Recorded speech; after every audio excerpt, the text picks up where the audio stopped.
नमस्कार दोस्तों, daily news India 1.0 में आपका स्वागत है। आरएसएस की मीट हो गई साहब साउथ इंडिया के अंदर, और वहाँ पर बांग्लादेश के अंदर जो हिंदू हैं उनके ऊपर जो खतरात आए हैं उसके ऊपर बड़ा प्रस्ताव पास किया गया कि उनकी रक्षा होनी चाहिए और उनके लिए बड़ी चिंताएं व्यक्त की गई। जैसे हमारे भाई बहन हैं उनके ऊपर अत्याचार हो रहे हैं, बलात्कार हो रहे हैं, हत्याएं हो रही हैं, उनके घरों को जलाया जा रहा है। ये सारी की सारी चीज़ें वहाँ पर पेश की जा रही हैं। अब उसके बाद हिंदुओं के ऊपर जो अत्याचार बांग्लादेश में हो रहे हैं या माइनॉरिटी पे जो अत्याचार हो रहे हैं वो उनको याद है, लेकिन हम भारतीयों के ऊपर या हमारे भारतवासी जो हिंदू हैं वहाँ से जो अमेरिका से अत्याचार प्राप्त करके हिंदुस्तान में आ रहे हैं उसके ऊपर कुछ नहीं कहा गया। उसके ऊपर बिल्कुल इनकी शांति देखने को मिली है ना कमाल की बात। बिल्कुल यानी कि हिंदुस्तानियों को हथकड़ियों में और बेड़ियों में मिलिट्री प्लेन्स के अंदर जकड़ कर भेजा जाता है और आरएसएस उसके ऊपर कुछ नहीं कहती है, क्योंकि दरअसल ये सारी की सारी जो दक्षिणपंथी पार्टियां हैं ये अमेरिका की पिछलग्गू हैं, ये उनके पिट्ठू हैं सारे के सारे।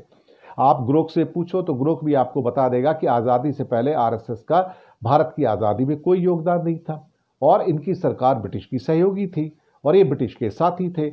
बल्कि इनके साथ के जितने लोग थे, इवन जिसको सावरकर जो था, विनायक दामोदर सावरकर, वो तो अंग्रेजों की 60 रुपए की पेंशन लेता था, ये भी उसके फैक्ट है। और 6 बार उसने माफ़ी मांगी थी, वो तो माफ़ी वीर था एक तरह से। उसको तो वीर कहना ही वीर का अपमान करना है। वीर तो भगत सिंह होता है, वीर राजगुरु होता है, वीर सुखदेव होता है, वीर सावरकर नहीं होता।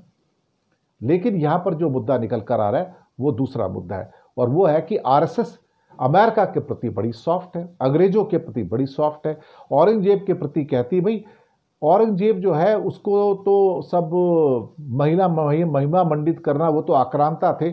आक्रांता कैसे हो सकते हैं भाई? आप एक बात बताइए, छठी जनरेशन है, बाबर के बाद हुमायूं आता है, उसके बाद अकबर आता है, अकबर के बाद जहांगीर आता है, उसके बाद शाहजहां आता है, उसके बाद औरंगजेब आता है। जो आदमी गुजरात में पैदा हुआ, हिंदुस्तान में पैदा हुआ, सारी की सारी इनकी नस्लें हिंदुस्तान में पैदा हुई हैं, फिर भी आप कहते हैं कि आक्रमणकारी है। बाबर आक्रमणकारी था, लेकिन उसके बाद तो हिंदुस्तान में सारे बस गए थे ना, तो हिंदुस्तान के लोग हैं। और फिर ये भी कहते दिखाई दिए खास तौर से हमारे दत्तात्रेय होसबले साहब वहाँ की मीटिंग के बाद कि देखिए ऐसा है ना, ये आक्रांता थे और आक्रांताओं के साथ प्रेम नहीं जताना चाहिए। सवाल यहाँ पर दूसरा है कि वो भारत के विरुद्ध काम कर रहे थे, भारत के खिलाफ उन्होंने काम किया, लेकिन वो भारत का तो एम्परर था, वो भारत का तो राजा था। वो अपने देश के प्रति क्यों अपना वो करेगा? हिंदुस्तान उस टाइम जो उस देश का नाम था, भारत नाम नहीं था, तो वहां पर देखा जाए तो उसका राजा कौन था? औरंगजेब। 48-49 साल उसने वहां पे राज किया। उसकी दुश्मनी किससे थी? बहुत सारे राजाओं से थी। उसमें से एक राजा शिवाजी भी था उसके अंदर। शिवाजी कोई भारत का तो किंग नहीं था ना, शिवाजी मराठा एम्पायर का किंग था। शिवाजी जिस देश का राजा था उस देश का नाम भारत नहीं था। शिवाजी जिस देश का राजा था उसका नाम भारत नहीं था, हिंदुस्तान नहीं था, इंडिया नहीं था। हमें इस बात को समझने की जरूरत है। तो भारत का राजा कौन था? भारत का राजा औरंगजेब था। अब वो कहना है कि आप भारत के विरुद्ध काम कर रहे थे। एक राजा अपने देश के विरुद्ध क्यों काम करेगा? हिंदुस्तान के विरुद्ध क्यों काम करेगा? वो तो हिंदुस्तान के फेवर में काम करता था, जो उसको उचित लगता था। इसने बहुत बड़ी बहस खड़ी कर दी है। दत्तात्रेय होसबोले कहते हैं भाई अल्टीमेटली आप उनके प्रति क्यों सो कॉल्ड क्या कहते हैं कि भक्ति भाव रखते हैं। तो कौन भक्ति भाव रख रहा है उसके अंदर? भाई किसी ने भक्ति भाव नहीं रखा। लेकिन औरंगजेब आरएसएस को, बीजेपी को, बजरंग दल को सूट करता है। अब इनसे पूछा जाए भाई आप अगर वहां से ले भी जाएंगे तो कब्र कहां रखेंगे? इनके पास कोई जवाब नहीं है। मणिपुर के ऊपर बस सिंपल सी चिंता जताई कि 2 साल होने जा रहे हैं, प्रधानमंत्री वहां पे नहीं गए हैं। तो प्रधानमंत्री वहां पर क्यों नहीं गए भाई? उनको जाना चाहिए था वहां पर, क्यों नहीं गए वहां पर? लेकिन उसके ऊपर कुछ नहीं है। और बड़ी बड़ी बातें, प्रवचन वाली बातें हैं, और नीचे हुक्म होता है कि जाओ जितना बड़ी हिंदू तालिबान बना के जितना अत्याचार करते उतना करो।